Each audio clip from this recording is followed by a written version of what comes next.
Hello दोस्तों, स्वागत है आप सबका मेरे यूट्यूब चैनल रोहिणी क्लासेस में। तो आज हम क्लास 11th की जो है पॉलिटिकल साइंस का चैप्टर 2 का अगला पार्ट देखने जा रहे हैं, जिसका नाम है भारतीय संविधान में अधिकार।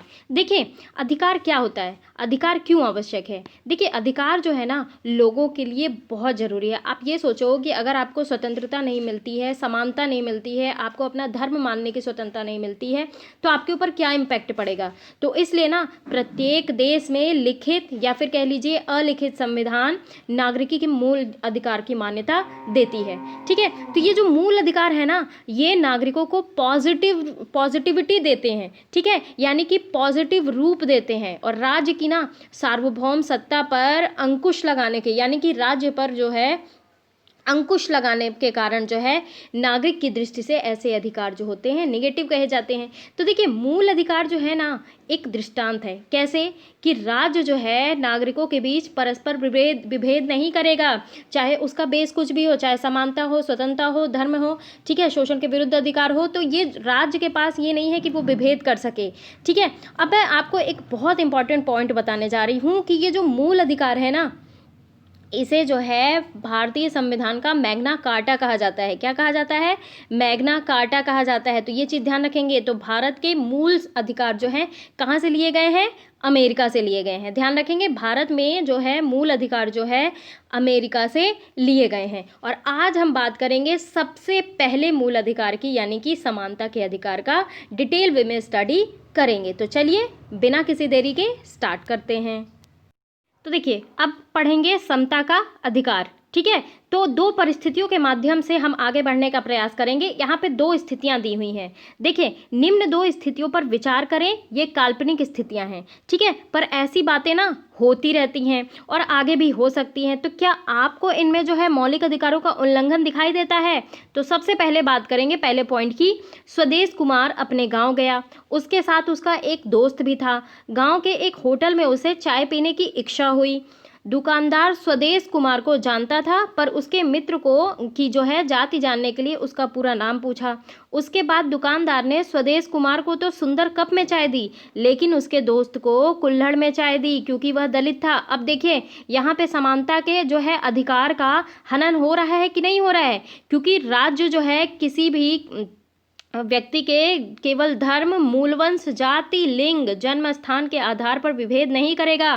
तो यहाँ पे तो जाति के आधार पर विभेद हो रहा है ना, इसका मतलब समानता के व्यवहार का हनन हो रहा है। ठीक है, दूसरा पॉइंट देखते हैं। देखिए, टेलीविज़न के एक चैनल में समाचार पढ़ने वाले कुल 10 सदस्यों में से केवल 4 को आदेश दिया गया कि आगे वे समाचार न पढ़ें। वे सभी महिलाएं थीं। इसका कारण यह है कि जो है यह बताया गया कि वे सभी 45 वर्ष की उम्र को पार कर चुकी हैं, लेकिन उस अवस्था को पार कर चुके 2 पुरुष पर यह प्रतिबंध नहीं लगाया। तो ये देखिए, जैसे कि मैंने बताया कि किसी भी धर्म, मूलवंश, जाति, लिंग, यहाँ पे लिंग के आधार पर जो है विभेद किया जा रहा है, तो यहाँ पे समानता नहीं प्रोवाइड की जा रही है। ठीक है, कहने का तात्पर्य ये है ना कि जो है धर्म, मूलवंश, जाति, लिंग, जन्म स्थान के आधार पर डिस्क्रिमिनेशन का जो है प्रोहिबिशन है, यानी कि प्रतिषेध है। आप इस आधार पे जो है व्यक्तियों के साथ विभेद नहीं कर सकते हैं। और चलिए आगे हम जो है आर्टिकल के साथ पढ़ते हैं, क्योंकि एग्जाम में जो है ना आर्टिकल के साथ क्वेश्चन पूछे जाते हैं। ठीक है, तो देखिए, भारत का संविधान भाग 3 में जो है भारत का संविधान है, मौलिक अधिकार है। ठीक है, तो सबसे पहले बात करेंगे हम समानता के अधिकार के बारे में। ठीक है, अब ये देखिए, कानून के समक्ष समानता, कानूनों के समान संरक्षण, ये जो है ना आर्टिकल 14 में है। ठीक है, धर्म, मूलवंश, जाति, लिंग, जन्म स्थान के आधार पर विभेद जो है ये है आर्टिकल 15 में। ध्यान रखेंगे, ये मैं बता रही हूँ जो। ठीक है, रोजगार में अवसर की समानता, यानी कि पब्लिक एम्प्लॉयमेंट के विषय में अवसर की समानता, ये है आर्टिकल 16 में। ठीक है, छुआछूत का अंत, यानी कि एबोलिशन ऑफ अनटचेबिलिटी, ये है आर्टिकल 17 में। बहुत बार ये एग्जाम में पूछा जा चुका है। ठीक है, उपाधियों का अंत, ये है आर्टिकल 18 में, यानी कि 14 से लेके 18 तक में जो है समानता का अधिकार जो है वो निहित है। इतनी बातें आपको पता चल गई। अब हम एक एक करके डिटेल में हम सारी चीज़ों को देखते हैं। ऊपर जो हमने दो उदाहरण देखे ये भेदभाव के स्पष्ट उदाहरण हैं। एक में जाति और दूसरे में लिंग के आधार पर भेदभाव किया गया है। तो ठीक है, तो ये क्या आपकी राय में ऐसा भेदभाव उचित है? तो बिल्कुल उचित नहीं है, बहुत ज़्यादा अनुचित है। ठीक है, क्योंकि जो है हमारे संविधान में हमारे मूल अधिकार का हनन हो रहा है। ठीक है, चाहे धर्म के साथ हो, चाहे मूल के साथ हो, चाहे जाति, लिंग, जन्म स्थान, चाहे जिस भी बेसिस पे हो, चाहे जिस भी आधार पे हो। ठीक है, ये जो है हमारे मूल अधिकार का हनन है। तो समानता का अधिकार जो है ना ऐसे और अन्य प्रकार के भेदभाव को समाप्त करने का प्रयास करता है। जैसे देखिए सार्वजनिक स्थलों में जैसे दुकान, होटल, मनोरंजन स्थल, कुआं, स्नान घाट और पूजा स्थलों में समानता के आधार पर जो है प्रवेश देता है। ठीक है, केवल धर्म, मूलवंश, जाति, जन्म स्थान या इससे जो है किसी के आधार पर प्रवेश में कोई भेदभाव नहीं हो सकता। ठीक है, तो इन उपयुक्त आधारों पे ना लोक सेवाओं में कोई भेदभाव जो है वर्जित नहीं है। ठीक है, अगर मैं आपको बताऊं आर्टिकल 14 के बारे में अगर मैं बात करूं तो इसमें क्या है, विधि के समक्ष समता यानी कि इक्वालिटी बिफोर लॉ और विधियों के समान संरक्षण यानी कि इक्वल प्रोटेक्शन ऑफ लॉ। तो इसमें क्या है, राज्य, ध्यान रखेंगे, राज्य जो है ना किसी व्यक्ति को भारतीय राज्य क्षेत्र में विधि के समक्ष समानता और विधियों के समान संरक्षण से वंचित नहीं करेगा। अब यहाँ पे जो मैंने व्यक्ति बोला ना कि राज्य किसी व्यक्ति, तो व्यक्ति शब्द का प्रयोग यह है यानी कि चाहे नागरिक हो चाहे गैर नागरिक हो, एवं विधि तो व्यक्तियों जैसे कि कंपनी हो गया, ठीक है, निगम, व्यक्ति समूह, इन सब पर लागू होता है। ये चीज़ ध्यान रखेंगे। और अगर मैं बात करूं विधि के समक्ष समानता, ये लिया गया है ब्रिटेन से, और विधि के समान संरक्षण जो लिया गया है वो लिया गया है अमेरिका से। तो ये चीज़ ध्यान रखेंगे, ये अमेरिका से लिया गया है। देखिए विधियों के समान संरक्षण की अवधारणा ना पॉजिटिव है यानी कि सकारात्मक है। इसका क्या मतलब है ये भी आप समझ लो। समान परिस्थितियों वाले व्यक्तियों को ना समान विधियों के अधीन रखना और उसे जो है समान रूप से लागू करना, यानी कि राज्य द्वारा ना जो भी विधियां यानी कि जो भी लॉ बनाए गए हैं उसमें बिना किसी भेदभाव के सभी को समान संरक्षण देने का उपबंध होना चाहिए। अब बात करते हैं आर्टिकल 15 की। देखिए पहले हम आर्टिकल देख लेते हैं, फिर हम जो है बुक की भी चीज़ें देख लेंगे। ठीक है, आर्टिकल 15 में जैसे मैंने आपको बताया कि धर्म, मूलवंश, जाति, लिंग, जन्म स्थान के आधार पर विभेद का प्रतिषेध, यानी कि जो आर्टिकल 15 है ना समानता के अधिकार को और अधिक जो है विस्तृत करता है। विस्तृत ही तो कर रहा है ना कि जो है इसके अनुसार राज्य जो है किसी नागरिक को जो है नागरिक के साथ धर्म, मूलवंश, जाति, लिंग, जन्म स्थान के आधार पर भेद नहीं करेगा, यानी कि राज्य जो है ना किसी व्यक्ति के साथ दूसरों की तुलना में विभेद नहीं करेगा। और यहाँ पर ध्यान देने वाली बात यह है कि ये अधिकार जो है ना सिर्फ भारतीयों को प्राप्त है। तो ध्यान रखेंगे, ये भी क्वेश्चन पूछा जाता है कि कौन कौन से ऐसे अधिकार हैं जो केवल भारतीयों को प्राप्त हैं। तो ये जो आर्टिकल 15 है ना ये जो है केवल भारतीयों को प्राप्त हैं। आगे हम और भी जानेंगे। अतः क्या कि ये जो है अन्य व्यक्तियों के साथ विभेद किया जा सकता है, ये चीज़ ध्यान रखेंगे। देखिए 15 को भी जो है आर्टिकल 15 को सब पार्ट में डिवाइड किया गया है। ये भी मैं आपको बता दूं कि 15 के 1 में ध्यान रखेंगे, 15 के 1 में राज्य को आदेशित किया गया है कि वह केवल धर्म, मूलवंश, जाति, लिंग, जन्म स्थान या फिर जो है इनमें से किसी भी आधार पर नागरिकों के मध्य विभेद नहीं करेगा, यानी कि राज्य के लिए ना सभी नागरिक समान हैं। और इस अनुच्छेद में मैंने बताया ना केवल धर्म, मूलवंश, तो ये जो केवल वर्ड यूज हुआ है ना इसका बहुत बड़ा महत्व है। आप ये सोचो कि ये जो आर्टिकल होते हैं ना इसमें एक एक वर्ड का जो है बहुत महत्व है। यहाँ पे जो मैंने केवल बोला है ना तो इसका अर्थ ये हुआ कि विभेद ना मात्र जो है धर्म, मूलवंश, जाति, लिंग, जन्म स्थान के आधार पर जो है निषिद्ध है, लेकिन इसके अतिरिक्त आधारों पर नहीं। जैसे कि देखिए निवास का स्थान हो गया, ठीक है, भाषा के आधार पर विभेद किया जा सकता है। और अगर मैं बात करूं 15 के 2, ठीक है, ये मैं सब आर्टिकल की बात कर रही हूं, तो ये जो 15(2) है ना 15(1) से भी व्यापक है। कैसे, देखिए ये जो है राज्य के साथ साथ प्राइवेट व्यक्तियों के भेदभाव करने से निवारित करता है, यानी कि संशोधित करता है। ठीक है, तो 15(2) है ना नागरिकों पर जो है 2 प्रकार के अधिकारों की सुरक्षा करता है। पहले की बात अगर मैं करूं तो देखिए दुकान सार्वजनिक भोजनालय, होटल, सार्वजनिक मनोरंजन स्थलों में प्रवेश, या फिर दूसरी चीज पूर्णतः या अंशतः, ठीक है, राज्य निधि से पोषित और सार्वजनिक उपयोग हेतु कुएं, तालाब, स्नानाघाट, सड़क या फिर सार्वजनिक समागम यानी कि पब्लिक रिजॉर्ट के स्थलों में प्रतिबंध जो है देयता नहीं आरोपित होगी। ठीक है, ये चीज़ आपको ध्यान रखना है। अब बात करते हैं 15 के 3 के बारे में। 15 का 3 क्या है? राज्य को ना महिलाओं और बच्चों, ध्यान रखेंगे, राज्य को महिलाओं और बच्चों के उत्थान के लिए विशेष प्रावधान करने की शक्ति देता है। आप एक जगह नोट डाउन करते जाना, ठीक है। राज्य को महिलाओं एवं बच्चों के उत्थान के लिए विशेष प्रावधान की शक्ति देता है, और इस शक्ति के प्रयोग से ना राज्य द्वारा जो है कई कदम उठाए गए हैं। अगर मैं आपको एक उदाहरण देने का प्रयास करूं कि किसी पद के लिए यदि पुरुष और महिला समान योग्यता रखते हैं ना, तो महिला को पद की वरीयता दी जाएगी, यानी कि जो है प्राथमिकता को सकारात्मक कार्यवाही के रूप में स्वीकार किया जाएगा। और यदि मैं बच्चों की बात करूं तो बच्चों के लिए शिक्षा का प्रबंध, उनके विकास के लिए संस्थानों की स्थापना, ठीक है, और महिलाओं के कल्याण के लिए राष्ट्रीय महिला आयोग की स्थापना करना। अब बात करेंगे 15 के 4 के बारे में। 15(4) क्या बोलता है? इसे ना आप ध्यान रखेंगे, इसे जो है फर्स्ट अमेंडमेंट यानी कि प्रथम संविधान संशोधन अधिनियम 1951 के माध्यम से जोड़ा गया, ठीक है, ध्यान रखेंगे। और जो है ना इसमें जो है राज्य के मेडिकल और इंजीनियरिंग कॉलेजों के समुदाय और विभिन्न जातियों के विद्यार्थियों के लिए कुछ स्थानों में निश्चित अनुपात निर्धारित किया गया है, ठीक है, ये चीज़ ध्यान रखना है। अब बात आती है आर्टिकल 16। आर्टिकल 16 में क्या है? लोक नियोजन में अवसर की समानता। क्या है? लोक नियोजन में अवसर की समानता। तो ये जो 16 है ना आर्टिकल, राज्य में सभी नागरिकों को लोक नियोजन में अवसर की समानता प्रदान करता है।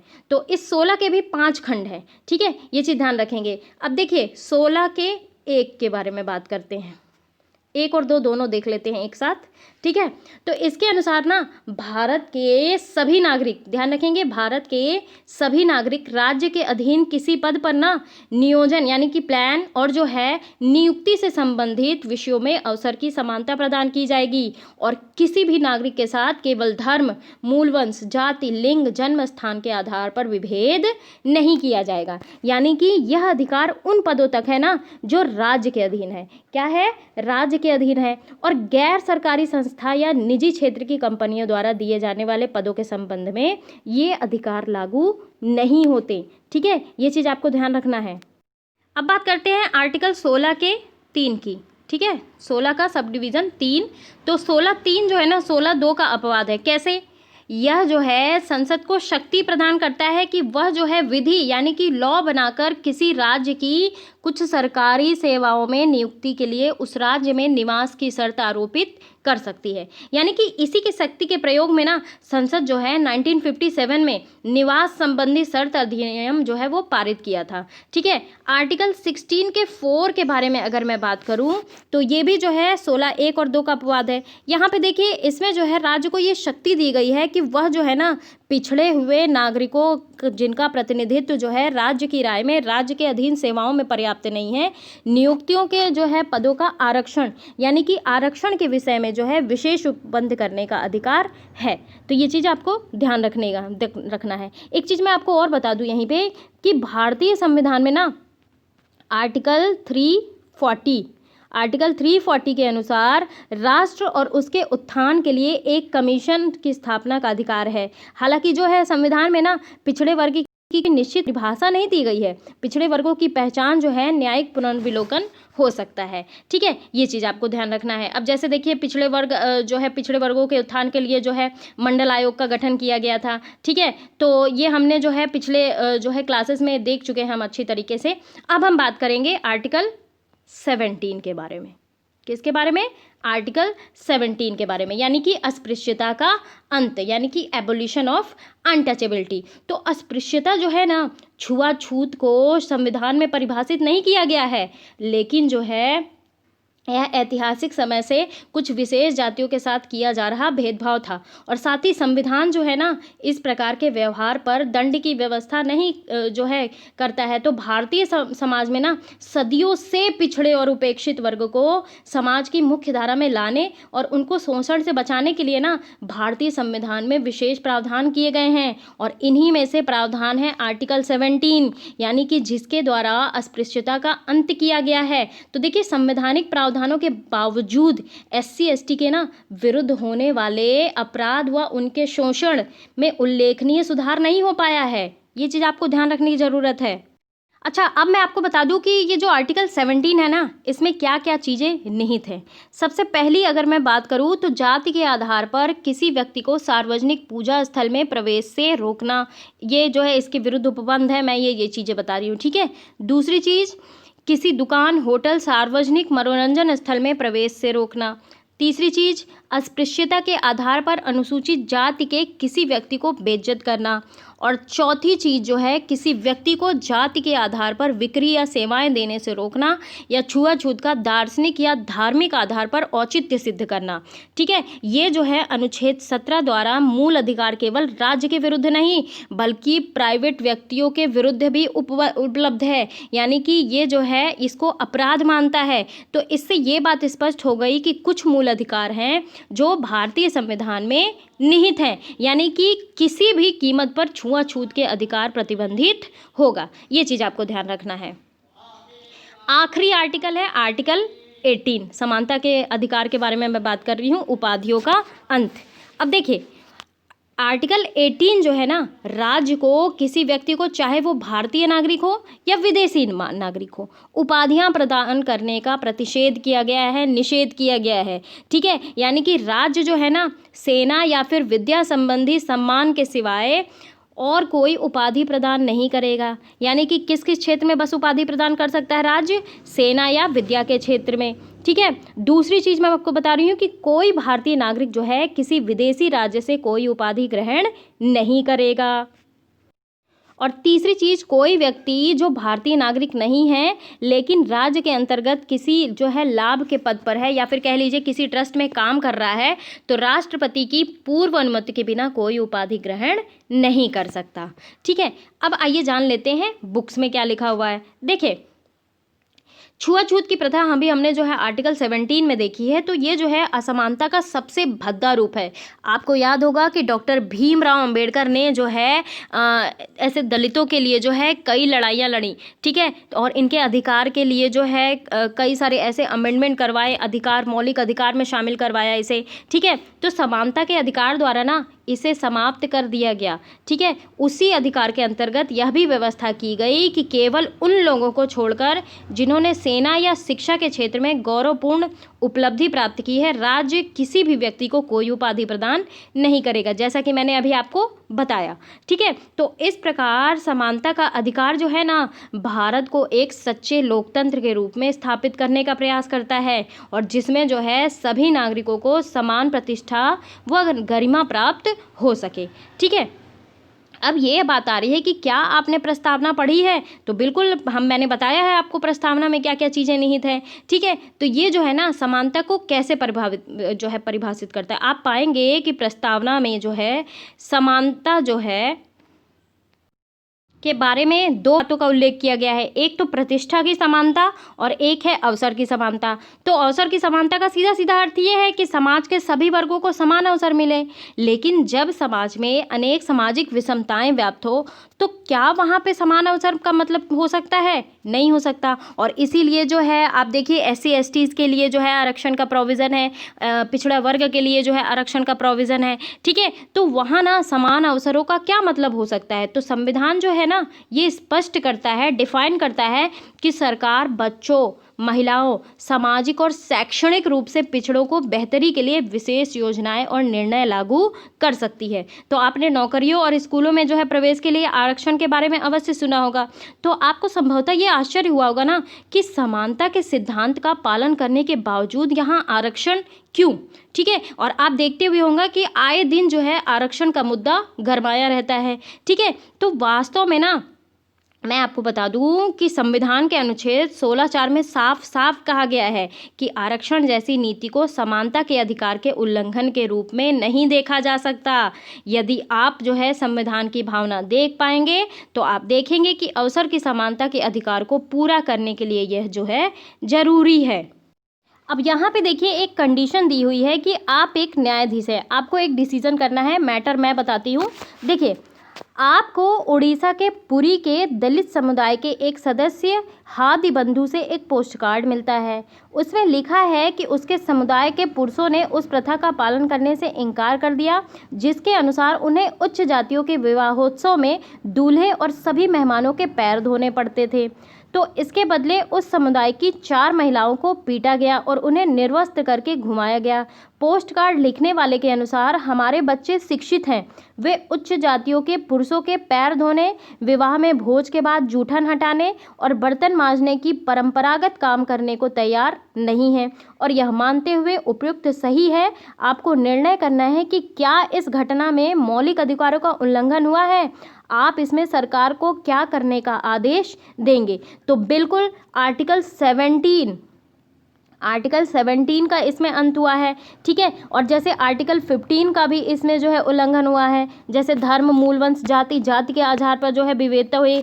क्या जो है निचली जाति जो है, क्या नीचे की जाति है तो क्या उसे जूठन खाने का अधिकार है? ये कहाँ लिखा गया है कि जो है वो जो है विवाहोत्सव के समय जो है दूल्हे और सभी मेहमानों के पैर धो? ये तो गलत बात है ना। ये वो वेल एजुकेटेड है तो उन्हें जो है ऐसा करने का वो नहीं है, ठीक है। तो इसमें जो है जजेस को ये जो है सरकार को आदेश देना चाहिए कि ऐसा प्रोविजन करे कि ऐसी चीज़ें घटनाएं ना हो सके, यानी कि आर्टिकल 15 और आर्टिकल 17 के तहत जो है मामले को निपटाने की कोशिश करे। तो जो है कोर्ट को ये आदेश देना चाहिए कि चाहे वो निजी व्यक्ति हो, चाहे राज्य का संवैधानिक जो है राज्य के कर्मचारी हो, ठीक है, राज्य का संवैधानिक दायित्व है कि इस अधिकार के हनन को रोकने के लिए जो है ज़रूरी कदम उठाया जाए और कुछ टाइम ड्यूरेशन दिया जाए, ठीक है, कि इसके अंतर्गत आपको जो है इम्प्लीमेंटेशन करना है ताकि ये जो कुप्रथाएं हैं ये समाप्त हो सकें। तो चलिए आज यहीं पे ख़त्म करती हूँ और अगले जो है पार्ट में देखेंगे हम स्वतंत्रता के अधिकार के बारे में। यानी कि हम जो है ना अपने मौलिक अधिकार को, हम जो है अपने मूल अधिकार यानी कि फंडामेंटल राइट्स को पढ़ रहे हैं, ठीक है। ये जो है चैप्टर जो है अपने आप में जो है इम्पॉर्टेंट हो जाता है क्योंकि हम अपने अधिकारों को जो है डिटेल में जानने का प्रयास कर रहे हैं। देखिए कई ऐसे लोग हैं ना जिनको अपने मूल अधिकारों का पता ही नहीं है। तो अगर जब पता ही नहीं है हमें अपने अधिकारों का तो हम उसको अपने अधिकार का प्रयोग कर कैसे पाएंगे। तो हर व्यक्ति का जो ये अधिकार है, अधिकार भी होना चाहिए, हर व्यक्ति का अधिकार है कि वो अपने मौलिक कर्तव्य को, मौलिक अधिकार को जाने। जब जानेगा तभी तो उसके जो है अगर उसके अधिकार का हनन होगा तो उसके खिलाफ जो है एक्शन ले सकता है। तो इसलिए जो है ना प्रत्येक व्यक्ति, प्रत्येक स्टूडेंट, सबको जो है अपने मौलिक अधिकारों का ज्ञान होना ज़रूरी होता है और इसीलिए मैं इतना डिटेल में बता रही हूँ, ठीक है। और एग्ज़ाम में भी पूछा ही जाता है इसके बारे में, ठीक है। तो चलिए यहीं मैं अपनी वाणी को विराम देती हूँ। कैसा लगा मेरा ये वीडियो ज़रूर आप मुझे कमेंट बॉक्स में बताएं। चैनल को सब्सक्राइब ना किया हो तो ज़रूर कर लें और बेल आइकन प्रेस करना बिल्कुल भी ना भूलें। गाइस वीडियो को शेयर कर दिया करिए, ठीक है। Thank you very much.